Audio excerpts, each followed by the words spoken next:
Penguins captain Sidney Crosby sort of returns to practice on Thursday, and Pat and I are going to dive into that, plus a lot more on today's episode of the Locked On Penguins podcast.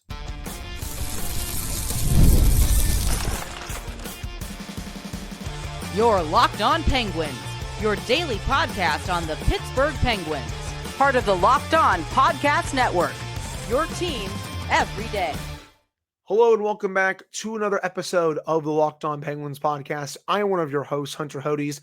You can follow me on Twitter at Hunter Hodes, joined by my co-host, Patrick Damp. You can follow him on all social media platforms at Synonym for Wet, and you can follow the show's Twitter at LO_Penguins. Of course, thank you all so much for making this your first listen/watch of the day. We are free and available on all platforms. And finally, today's episode is brought to you by Game Time. Download the Game Time app, create an account, and use code LOCKEDONNHL for $20 off your first purchase. So, Pat, Sidney Crosby kind of returned to practice on Thursday. He was out there with the team for the first 5-10 minutes, was kind of working on some deflections, shooting the puck ever so slightly, but then decided to go to a different rink, at the UPMC Lemieux complex in Cranberry. And he's been kind of working on his overall game here, doing a lot of skating, doing a lot of passing, doing a little bit of shooting, but I think he's definitely trying to work through this injury that he has, as Mike Sullivan confirmed after we posted our episode on Wednesday that he's dealing with an upper body injury.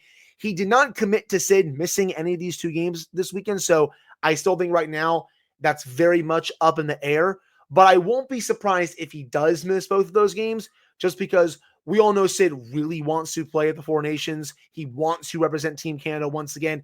And yes, again, people, we know this is a giant advertisement for the Olympics, but we also know that Sidney Crosby takes being the captain of Team Canada very seriously. And if he can be out there, rest assured, people, he is going to be out there. So I would not be surprised if he did miss both these games this weekend to try and be a bit healthy for that tournament.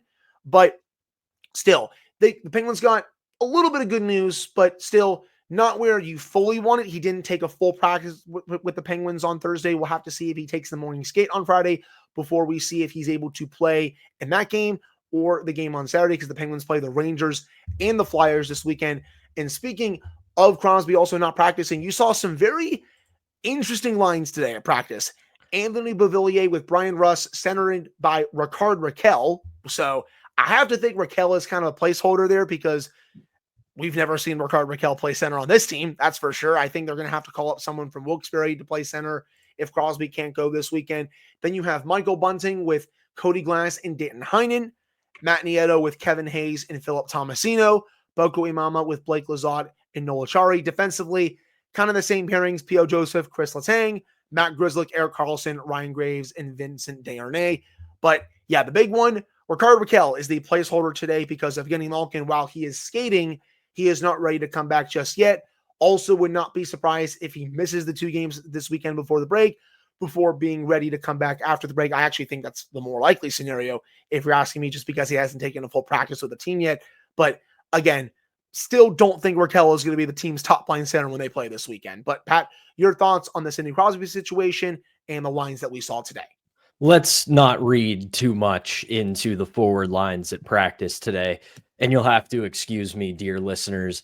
A lot of thunderstorms last night in Pittsburgh, and my new dog has been quite restless today, so I'm a little bit tired. So I might be a little punchy on this episode, so be prepared. But yeah, I mean, it's good news that even if he wasn't taking a full practice today, that Sidney Crosby was on the ice, because it tells us that the severity of whatever upper body injury he's dealing with isn't catastrophic. He's not so banged up that he's got to get treatment and miss time. I'm with you in the sense that it wouldn't shock me if he misses this weekend's games just to prepare for the Four Nations Faceoff. And I know a lot of people will roll their eyes at that because he is the captain of the Penguins, but he is very, very dedicated to international hockey. You could tell over the past few years that it absolutely killed him that the NHL wasn't participating in the Olympics, because he is the ultimate competitor, and the chance to put the maple leaf on his chest and wear the red and white is something that motivates him deeply. So I think he's aware that this Penguins season is headed nowhere fast, and a chance to play some meaningful hockey next week with Team Canada is driving him. As for the rest of the team, I mean, I'm very interested to see what happens. Sullivan made some comments yesterday that stood out to me where he basically said, with these injuries to guys like Malkin and Crosby, it's going to provide an opportunity for a lot of players. And he said that he's going to try to put together the best lineup that gives them a chance to win, which is something that a coach has to say. But he's right in the sense that this will give a lot of guys an opportunity for whether it's a chance to showcase themselves to be flipped to a contender before the deadline or at the deadline, or for some of these guys to show that they can be part of the long-term solution in Pittsburgh and they're worth holding on to. So very curious to see what happens with this team over the weekend, because regardless of where this season is headed, anytime you play the New York Rangers or the Philadelphia Flyers, it means something in Pittsburgh. 100%. And one of the players that I think you were kind of hinting at that could, potentially get more opportunities down the line for the Penguins or potentially could get flipped at some point. I still really am curious about Cody Glass. The Penguins are giving him a lot of opportunities as of late. You saw him get quite a bit of ice time in overtime against the Devils. You saw him get the shootout attempt against the Devils as well over Ville Koivunen, which I made my thoughts about that pretty clear during the Wednesday episode of the show. It's pretty clear that they want to see more from this kid. I understand he's very young, but I still think they want to see what he can do in more high leverage situations. And with the Lions today, they have him next to Michael Bunting, who has been one of the Penguins' best players this year, and Dayton Heinen, who is usually at least a decent depth player. He's not on the top line with Beauvillier and Ryan Rust and Rickard Rakell. Again, Rakell's a placeholder. But the fact that they're putting Cody Glass in that spot and not Kevin Hayes, even though I think Hayes has been playing a bit better as of late and had a great goal against the Devils, I think kind of tells me something that either A, they're trying to see potentially what his value could be at the deadline if they want to flip him, or do they want to see if it's someone that's worth holding on to potentially after this season and the next season or even the season after that. So that's something that really came to my mind when I looked at those lines. I've liked his game a lot over the past couple of weeks. I don't want to get carried away here and say that he's suddenly an impact topped forward on this team, but I really liked his game against New Jersey. He was very noticeable. He was very involved in the offensive zone, had a couple of chances. Whether they were serious chances or not, we can debate that, but he showed that he is at the very least right now worth getting a longer look in an elevated role to really find out what you have in him. And it fits that exact model of what the Penguins are looking for at this juncture. He's a younger player with some upside. He hasn't really reached the potential he was supposed to have with where he was drafted. And now I think between the injuries and just where this team is in the standings, this is the time to see what you have in players like Cody Glass, in players like Philip Tomasino, and some of the guys who we'll talk about in the second segment who are still in the AHL. This is an opportunity, and it'll definitely be an opportunity after the trade deadline, assuming they make a couple of moves, which we think they will, to find out what you have in some of these guys. Are they worth giving longer looks at the NHL level? Are they going to be long-term NHL contributors who can make a difference on the roster? And to bring it back to the original point, like I said, really liked Glass's game against the Devils, and I think he's been trending upward for the past couple of weeks. So now you give him that opportunity with maybe both Sid and Gino out of the lineup to really showcase what he can do in a top six role. Same thing with Tomasino. I know right now during the line rushes today, he was on the third line, but if you want to maybe put him up on that second line to replace Dayton Heinen at times, I'd be all for that. Get to see more out of Tomasino, because I've also really liked his game for a lot of this season since he was acquired from Nashville. Had that really nice goal against the Predators last weekend. I want to see more out of him too and see, could he be an answer, Pat, both for the short term and potentially the long term for the Penguins. But that'll do it for this first segment. Coming up in the second segment, some pretty awesome news regarding Ville Koivunen that came out this week. We're going to touch on that in the second segment. But before we get to that, we got to tell you all about our first sponsor, and that is Game Time. Are you looking for tickets to your next big event, whether it's a concert, a comedy show, or a sports game, finding the right ticket at the right place can be a headache. But with Game Time Picks, it's never been easier. Let me tell you how it works. With Game Time Picks, the app does it all the hard work for you. It creates the best deals so you don't even have to waste time searching through endless ticket listings. I've been using Game Time Picks for a while now, and here's why I love it. The creative deals make it super simple to find great tickets at a great price. No more sifting through thousands of options. Hell, I recently grabbed a super deal for a prime seat, and I couldn't even believe the value. It was a steal. And the best part, people, you're covered with Game Time's lowest price guarantee. If you find a better deal somewhere else, they'll refund 110% of the difference. Plus, your tickets are guaranteed to be delivered on time with easy cancellation options if something comes up. Take the guesswork out of buying tickets with Game Time. Download the Game Time app, create an account, and use code LOCKEDONNHL for $20 off your first purchase. Terms apply. Again, create an account and redeem code LOCKEDONNHL for $20 off. Download Game Time today. Last minute tickets, lowest price guaranteed. All right, we're back here in this episode of the Locked On Penguins podcast. I'm one of your hosts, Hunter Hodes, joined by my co-host, Patrick Dam. So, Pat, congratulations to Ville Koivunen of the Wilkes-Barre Scranton Penguins being named the AHL Rookie of the Month for January. 9 goals, 14 points, 2 hat tricks for Koivunen this past month. Very much getting close to a potential call-up towards the end of the season here. Heck, I think he's probably done enough to deserve a call-up, but with where the team is right now, they just want him to get more meaningful games in as Wilkes-Barre tries to clinch their spot in the playoffs. I mean, Wilkes-Barre is going to get in the AHL playoffs this year, but they're just trying to manage this properly because, as Kyle Dubas kind of alluded to last week when he got a question about it from the media after making the Marcus Pettersson deal, he likes the chemistry that a lot of these players have in Wilkes-Barre, and he doesn't want to break that up. So I definitely get it to that degree, but I am hopeful that at least for a few games down the stretch here of the season, we do get to see Koivunen at the NHL level because he has played awesome in his first full season in North America. 15 goals, 36 points in 39 games. Again, I continue to be really fascinated about this player because if he can make an impact at the NHL level, that's going to make the Jake Ensel trade look even better for the Penguins. But again, congratulations to Ville Koivunen.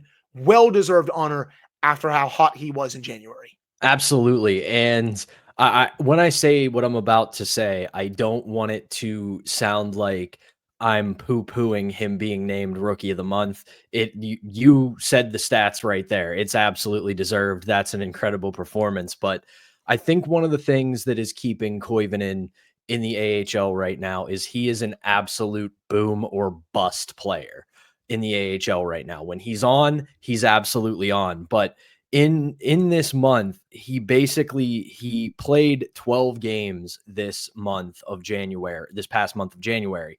6 of those games, he was held without a point. And then in the other 6, he comes out and does exactly what he got named Rookie of the Month for with the 9 goals and 14 points and 2 hat tricks.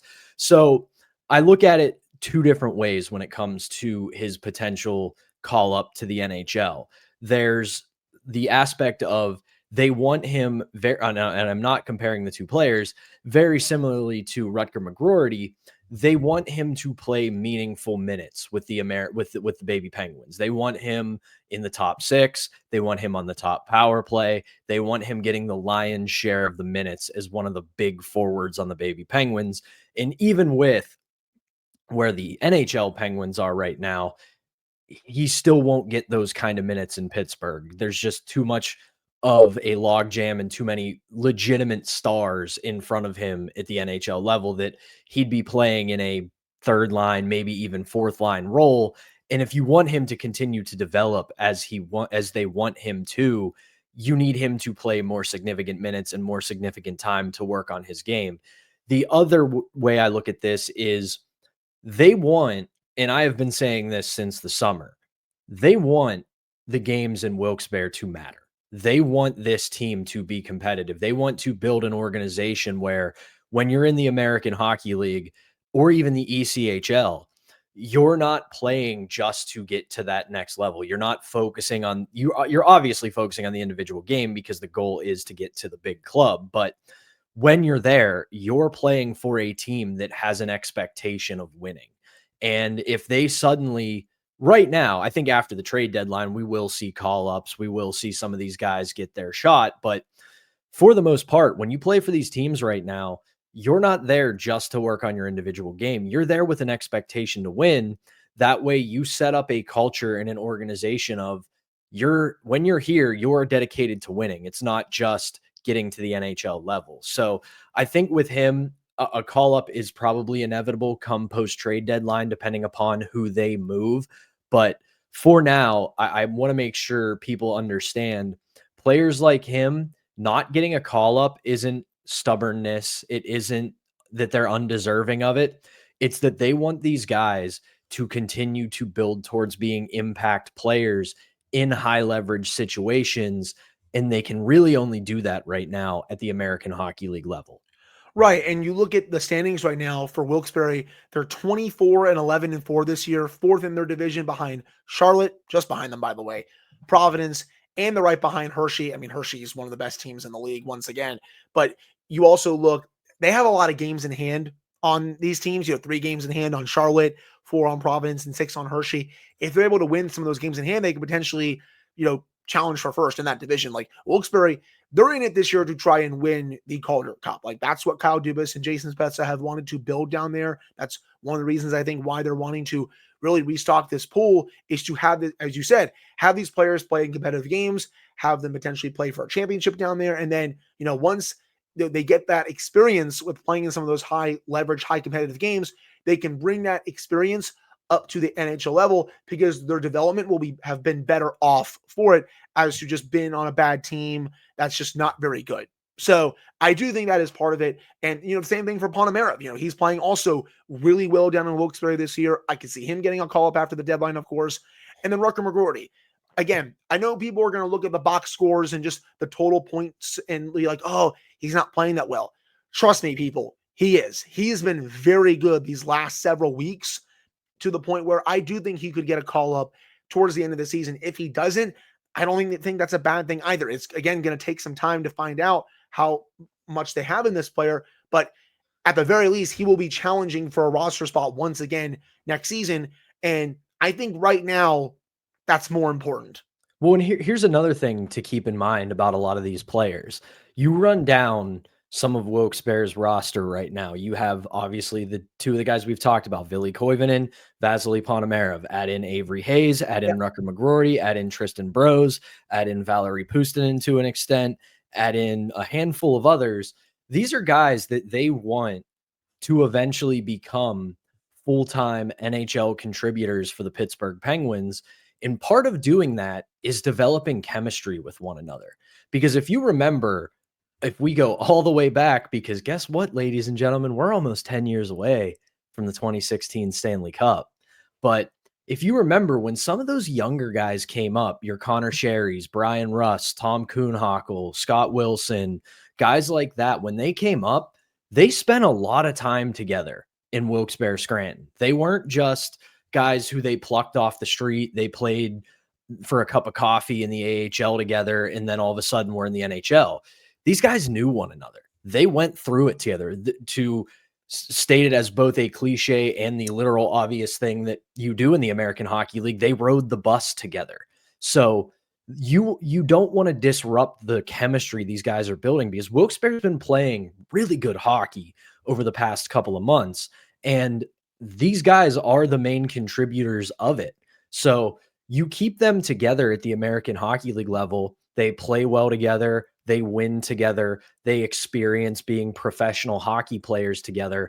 When they come up to the NHL, they're going to lean on that experience and lean on each other, and it's going to help them become better pros. So again, I know we, as a Penguins specific podcast and as Penguins fans, we want our treats and we want them now, but they're going to taste so much sweeter if these guys develop correctly, come up together, and then become difference makers, rather than you look at everything that Koivunen has done in the past month and go, well, this is it. He's got to come up to the NHL.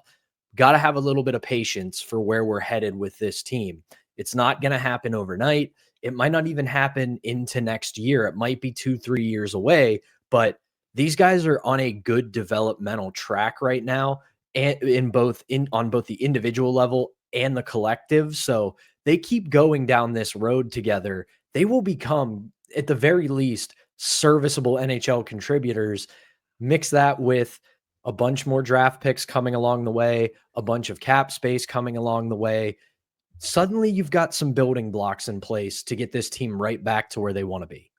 Same thing with Owen Pickering. I mean, you saw he was relying on his experience playing in some high leverage games this year for Wilkes-Barre when he came up to the Penguins, and he was totally fine. Like, honestly, he was good for the Penguins. He looked NHL ready. I understand that some were disappointed that he got sent down, but I do think it's going to be better off for him going forward because he'll be able to fine tune a little bit parts of his game that maybe he wanted to work on. And then once he gets the big call, he's going to be totally fine because, again, I see a lot of Paul Martin in him, and I think he's going to be a very solid defenseman in the NHL once he's here full time. Again, people, I think he's fully ready. I don't think he has anything left to learn down there, but I understand why they did what they did considering their injury situation and all that. But I expect Pickering to be up fairly soon once again with the Penguins. And then also for next season, Harrison Brunick is coming as well. He was this close to making the team out of camp, to potentially getting the 9-game tryout. Would not be surprised if he potentially makes this team next year, especially with how good he was during camp and the preseason this past year. So they definitely have some pretty solid building blocks, not just at forward, but especially on the back end with Pickering and Harrison Brunick. But that'll do it for the second segment. Coming up in the second segment, Kevin Acklin resigned from the Pittsburgh Penguins this week. Pat and I are going to dive into what that means going forward for this team right after this. All right, we're back here on this episode of the Locked On Penguins podcast. I'm one of your hosts, Hunter Hodes, joined by my co-host, Patrick Dampin. Pat, I know you want to tell everyone an update on Sidney Crosby because it looks like Mike Sullivan just spoke to the media as we're finishing up today's show. Yeah, shout out Mike Sullivan talking as we're recording, so we're not a day behind on information, but however, it's not that big of an update. This is from my old high school newspaper classmate who covers the Pittsburgh Penguins, Wes Crosby. He says, Sullivan said Crosby continues to be evaluated, noted that Crosby skated, which he said was pre-planned, said he'd anticipate having more information regarding Crosby on Friday. So at the very least, again, it gets back into what I said in the first segment. It appears that this injury is not overly serious and he's making his way back. But again, it would not shock me if he sits out this weekend to get ready for the Four Nations Faceoff. But again, him skating today, him doing things like passing and shooting kind of tells me maybe this injury is something he can work through. And if he feels good on Friday and maybe even Saturday, he could go. But at the end of the day, I stick by saying would not shock me if he misses this weekend's games to get ready for Four Nations.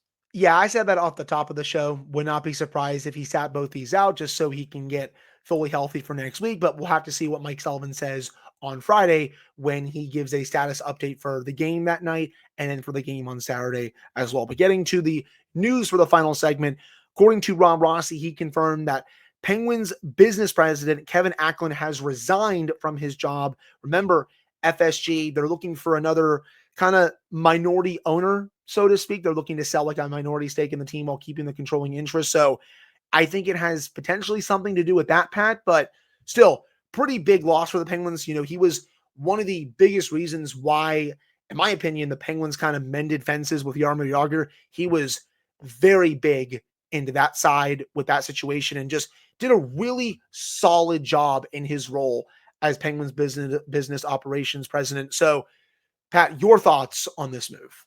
Yeah, there's no two ways about this. This is kind of a big loss for the Penguins business side because Kevin Acklin, native Pittsburgher, I actually found out when I moved to the house I live in now that I live in the same neighborhood as him, which is kind of crazy. I didn't expect him to live within the city limits. That's a little wild to me, but either way, like you said, if nothing else, his legacy is helping mend fences with Jaromir Jagr and getting him back into the fold, getting his number retired, having him be more visible to Penguins fans and the Penguins organization.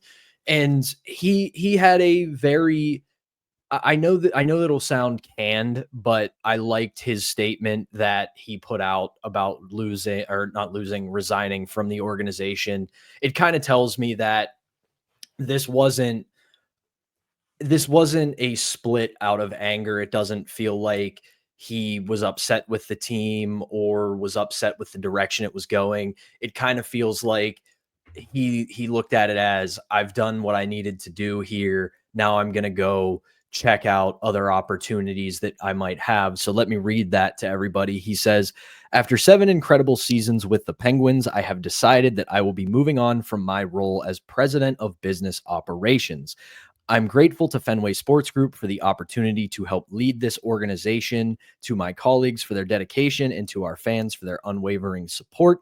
It has been an honor to serve the team I grew up cheering for. I will forever be proud to be a Penguin, and I look forward to my next steps in my career while continuing my service to Pittsburgh. So he's not going anywhere from the city. He's staying here in Pittsburgh. And again, if his only legacy is repairing the relationship between Jaromir Jagr and the Pittsburgh Penguins, that is one hell of a legacy to leave, because he is without a doubt, I would say, the second best player in Penguins history. I know Sid is making his way up, but at least for right now, in this moment when we're recording this, Mario Lemieux, Jaromir Jagr, Sidney Crosby. And the fact that there was such a broken relationship with Jaromir Jagr in the city that drafted him, turned him into a star, and that Jagr admitted he had so much love for and felt scorned. That's a great legacy to leave. So it's a loss for the Penguins, but by the sound of it, and obviously we'll follow this story the more that comes out about it, but right now at this point, it just sounds like a mutual parting of the ways. There's no fraying of a relationship. There's no anger. There's no acrimony. It just seems like he feels like he got done what he needed to get done, and now he's moving on. Yeah, best wishes to him in his future endeavors, whether it's with another sports team in this town or just something else entirely. But yeah, he did a great job in this role, and especially with the Jaromir Jagr situation. I think at some point, Jagr is going to be working in some capacity for this organization. Just don't know if it'll be as a scout, assistant to the GM, something for coaching. I don't know, but I do think at some point it's coming pretty soon when he's going to work for this organization. And I will say, I disagree a little bit with your take. I have Crosby number 2 behind Mario. I have Jagr right in that 3 or 4 spot. You can interchange them however you want. My top 2, though, are Mario and Sid. And then if you want to put, Jagr ahead of Gino ahead of him, whatever. Those are the top 4, though. You can interchange them however you want, but my take is Sid is number 2.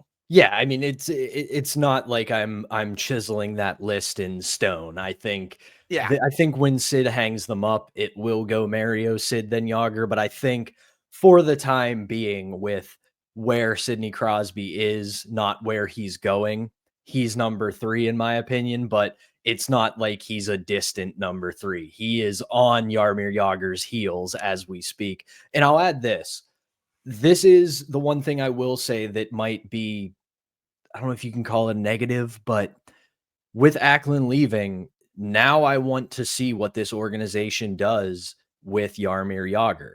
Is the relationship still going to be going forward? Are they still going to have a positive relationship? Because it's not even a secret that Acklin played a massive role in getting Jagr back into the fold. So I want to see what the organization does with the relationship with Jaromir Jagr over the next couple of seasons, because you've got his number retired. You have celebrated him the past 2 years. It clearly shows that this town loves him. He loves this town. He loves this team. So you have to make sure that that relationship is tended to and cared for, because we don't want another incident, or we don't want to find out that all of a sudden they're giving 68 the cold shoulder again, because that would be disastrous. I don't think that'll happen now that his number is retired, now that he's been in Pittsburgh quite a bit these last couple of years. I'd like to think that relationship is definitely going to continue on as it has been these last couple of years. Could be wrong, but I don't think anything disastrous is going to happen with that. One last thing, though, before we close out today's episode. Congrats to Marcus Pettersson last night. 6 years, $5.5 million per year with Vancouver. Gets a full no move in the first 3 years of that contract. Really nice payday for him. I'm very happy that he got that contract from Vancouver. Very well deserved. But the Penguins, they were in no position to make that deal with where they are right now. But again, man, very happy for Marcus Pettersson. Steve Dangle, I know you don't listen, but I am going to quote you anyway. Jim Rutherford loves his guys, but Yes, he yeah, does. well deserved extension for Marcus Pettersson. He deserves that kind of stability. Such a loyal soldier in his time with the Penguins. Could have been very easy for him this season to make a scene and complain that he wasn't talking to the Penguins or Kyle Dubas about an extension, because he clearly did enjoy being a Pittsburgh Penguin. So happy for him to find that stability with another organization, especially considering where he is in his career, where the Penguins are. Vancouver's going to be hopefully a very good team for the foreseeable future. So hopefully he can be a key contributor to the success of the Vancouver Canucks. 100%. And it's going to be fun to see how Vancouver ends this season, because they're in the thick of the wild card race right now in the Western Conference. But that will do it for today's episode of the Locked On Penguins podcast. Thank you all so much for taking the time to listen to / watch this one. Pat and I will be back with another show for you all on Friday to get you all set for this big weekend back-to-back against the Rangers and the Flyers. And then we'll recap both those games on Monday. And even though we got a 2-week break, plenty of content to come for this hockey team and everything else in the hockey world starting next week. So for Patrick Damp, I'm Hunter Hodes. Thank you all so much for tuning in. We both appreciate it. We'll be back on Friday.